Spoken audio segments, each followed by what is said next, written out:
Today we're going to learn about equivalent fractions and how we go about simplifying fractions. To do this, we're going to begin by taking the fraction 1/2. If we model that in our circle, we divide it into two parts because the denominator is 2. And since the top number, the numerator, is 1, we have 1 out of the 2 parts. This will be our fraction for right now. But we want to know what would be another way of writing the same quantity. Well, let's suppose we go to our circle, and instead of dividing into 2 parts, we want to divide it into 4 parts. So I'm going to keep the same division line as the 1/2 for right now, and I'm going to divide it in half again using a horizontal line. So now with the red, I have 4 parts shown. Well, if I want to shade in the same quantity as the blue, but this time I'm going to shade it in red to show the quarters, the fourths. Instead of just shading in 1, now I have to shade in 2 parts, which gives me the fraction 2/4.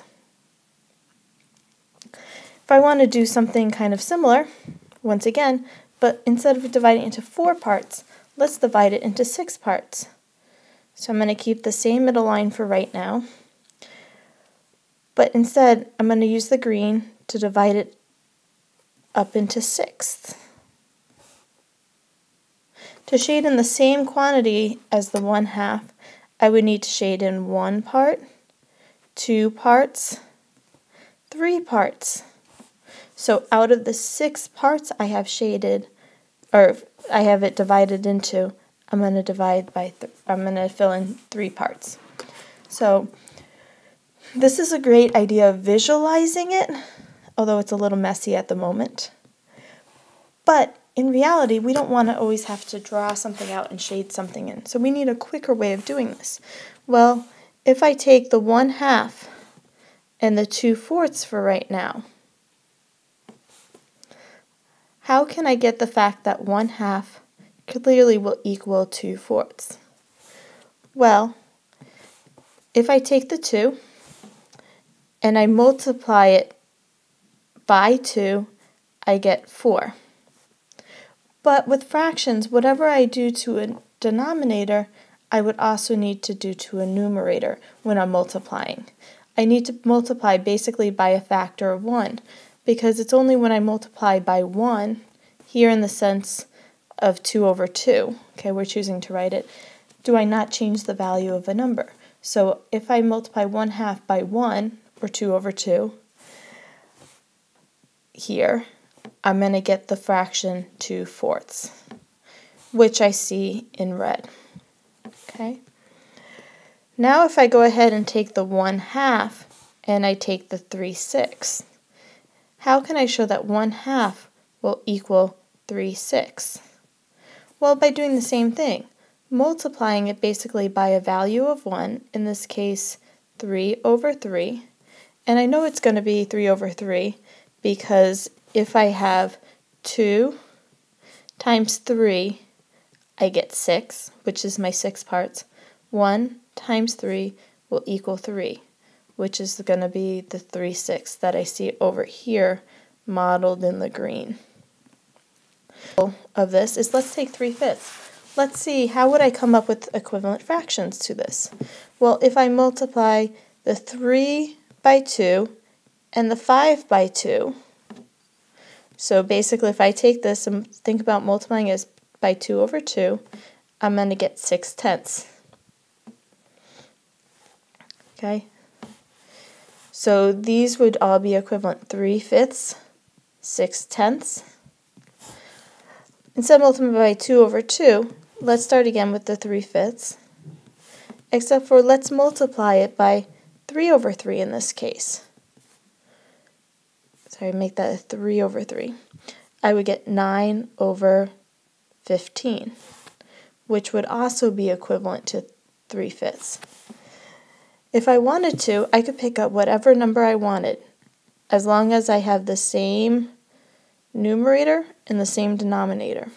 So I'm fair. I'm multiplying both the numerator and the denominator by the same values. Okay, so let's pick a random value. Let's multiply it by 20.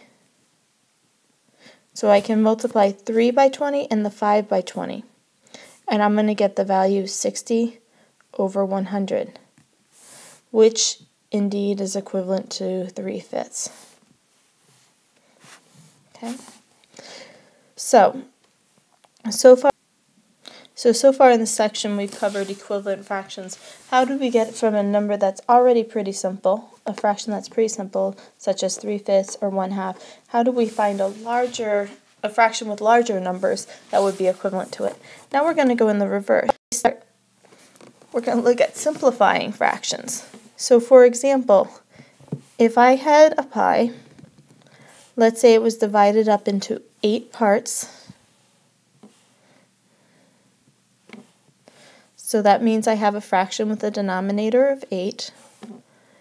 And let's go ahead and shade in 6 of those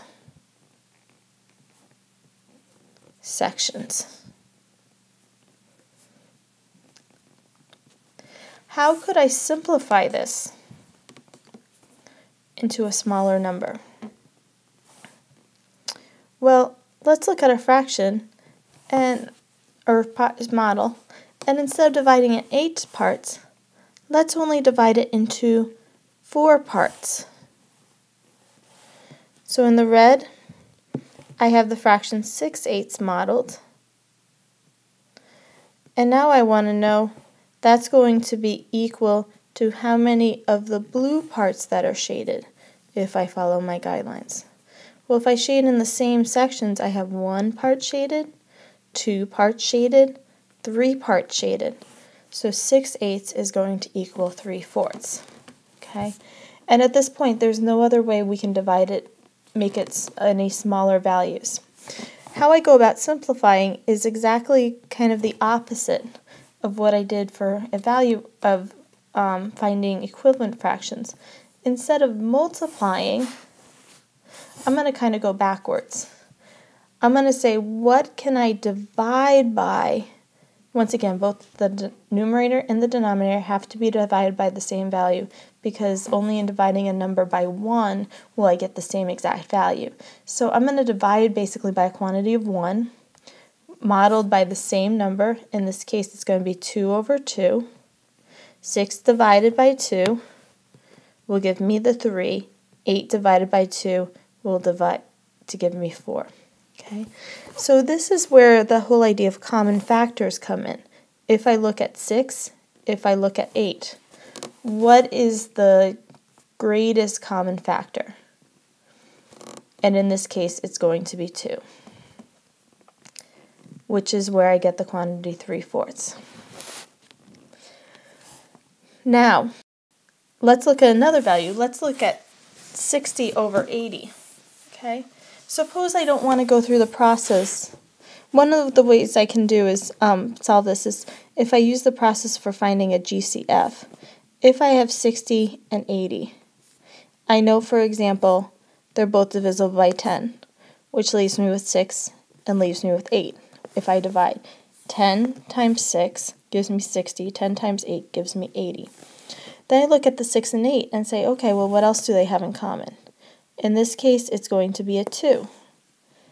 So 6 divided by 2 is 3. 8 divided by 2 is 4. Do the 3 and 4. Does 3 and 4 have anything else in common? No. So I can go through and decide then, okay, by looking at my factor ladder, I take these two numbers, the numbers over on this side, and say, okay, well, what's 10 times 2? And my greatest common factor is 20. So to simplify this, I want to once again divide by a value of 1 so that I don't change the value of the fraction. But in this case, I'm going to choose to divide by 20 over 20. So in this case, 60 divided by 20 is 3. 80 divided by 20 is 3/4. So here I can show that 60 over 80 is going to be equivalent to 3/4. And I know that 3 and 4 don't have anything else in common. So, this is one technique as far as finding the greatest common factor. Now this down here is a lot of work, not a lot of work, but it's some work that you don't necessarily have to go through every time. We still need to end up with the answer of 3/4, but let's keep looking at this. Let's start with 60 over 80 again. Okay, let's just find one thing that 60 and 80 are both divisible by. Well, they both end in 0, so let's divide both the top, the numerator, and the denominator by 10. So 60 divided by 10 is 6. 80 divided by 10 is 8. Okay, I end up with it. Now, do I have 3/4 yet? No, not yet. Okay, so if I just pick a common factor, recognizing that they're both divisible by 10, that's a start.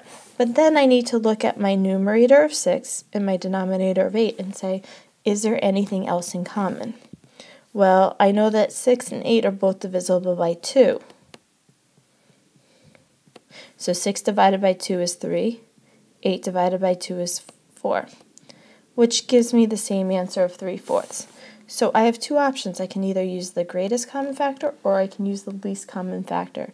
But no matter what, I need to get it completely simplified. So greatest common factor, I'll only have to use this whole idea of dividing by a common factor once.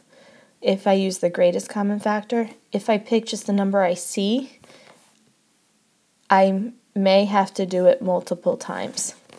But that's okay because I still reach my answer. And sometimes this way, because it's what I see, might be a little bit quicker. I hope this has been helpful for you. And good luck when it comes to finding equivalent fractions, but especially when it comes to simplifying fractions.